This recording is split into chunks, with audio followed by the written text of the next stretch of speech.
BJP MLC Syed Shahnawaz Hussain ने 2025 को लेकर बड़ा बयान दिया। शहनवाज हुसैन ने कहा कि 2025 में बिहार का मुख्यमंत्री बिहार से ही होगा।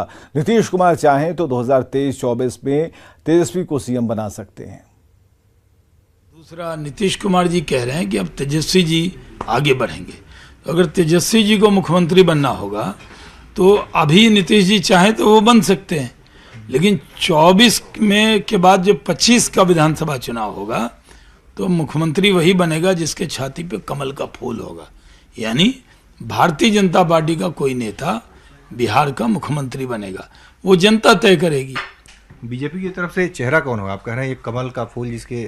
नहीं, हमारे पास चेहरे की कमी नहीं है, गैलेक्सी ऑफ लीडरशिप है, हमारी पूरी टीम है, हम टीम वर्क के तौर पे काम करते हैं और जब सही समय होगा तो मुख्यमंत्री तय कर लिया जाएगा। लगातार 7वें साल दिल्ली के कर्तव्य। ये अनार उगा के हर साल 1 एकड़ की जमीन पर 10 लाख कमा रहे हैं। उनसे सीखना है तो फ्रीडम ऐप को अभी डाउनलोड कीजिए। पद पर बिहार की झांकी नहीं दिखेगी। दरअसल केंद्रों की विशेषज्ञों की टीम ने मानदंडों पर खरा नहीं उतरने के लिए बिहार की इस बार की झांकी को रिजेक्ट कर दिया है। झांकी के झंझट को लेकर सियासत हो रही है।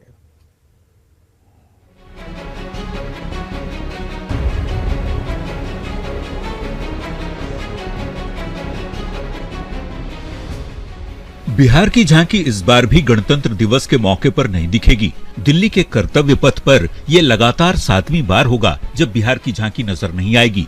झांकी को शामिल करने वाले विशेषज्ञ समिति ने इसे निर्धारित मानदंडों पर खरा नहीं उतरने के चलते खारिज कर दिया है। इस साल बिहार सरकार की ओर से फल्गु नदी पर बनी गयाजी रबर डैम की थीम को परेड के लिए भेजा था। इस रबर डैम का उद्घाटन मुख्यमंत्री नीतीश कुमार ने किया था और ये सीएम की महत्वाकांक्षी योजनाओं में एक है। 26 जनवरी को दिल्ली के कर्तव्य पथ पर होने वाले परेड में इस साल फिर बिहार की झांकी नहीं दिखाई पड़ेगी। जी हाँ, यह 7वां लगातार ऐसा साल होगा जब बिहार की झांकी उस परेड में नहीं दिखाई पड़ेगी, क्योंकि जो विशेषज्ञ समिति है केंद्र की उसे इसे खारिज कर दिया गया है और उन मापदंडों पर खरा नहीं उतरा है, यह कहा गया है। ये पहली बार नहीं जब बिहार की झांकी रिजेक्ट की गई हो। 2017 से अब तक बिहार की झांकी रिजेक्ट की जाती रही है। 2021 में गांधी के पदचिन्हों पर अग्रसर बिहार ये थीम भेजा गया था जिसे रिजेक्ट किया गया। 2020 में जल जीवन हरियाली मिशन थीम भी रिजेक्ट हो गई। 2019 में शराबबंदी पर आधारित थीम रिजेक्ट किया गया। 2018 में छठ पर्व पर आधारित थीम को भी रिजेक्ट किया गया, जबकि 2017 में विक्रमशिला पर आधारित थीम भी रिजेक्ट हो गया था। अब से पहले 2016 में बिहार की आखिरी झांकी गणतंत्र दिवस परेड में नजर आई थी। वो 1917 के चंपारण आंदोलन से जुड़ी हुई थीम थी। झांकी का चयन कैसे होता है इसे भी समझ लीजिए। दरअसल कला और संस्कृति के अलग अलग विषयों के एक्सपर्ट वाली कमेटी झांकी का चयन करती है। अप्रूवल से पहले थीम, अवधारणा, डिजाइन और विजुअल इम्पैक्ट की जांच होती है।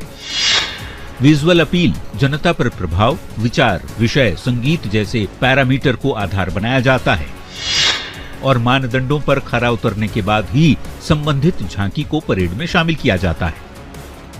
वैसे बार बार बिहार की ही झांकी यदि एक्सपर्ट कमेटी के पैनल से रिजेक्ट हो तो सवाल खड़े होना लाजमी है। फिलहाल 7वीं बार परेड की अनुमति नहीं मिलने से बिहार को बड़ी मायूसी हाथ लगी है।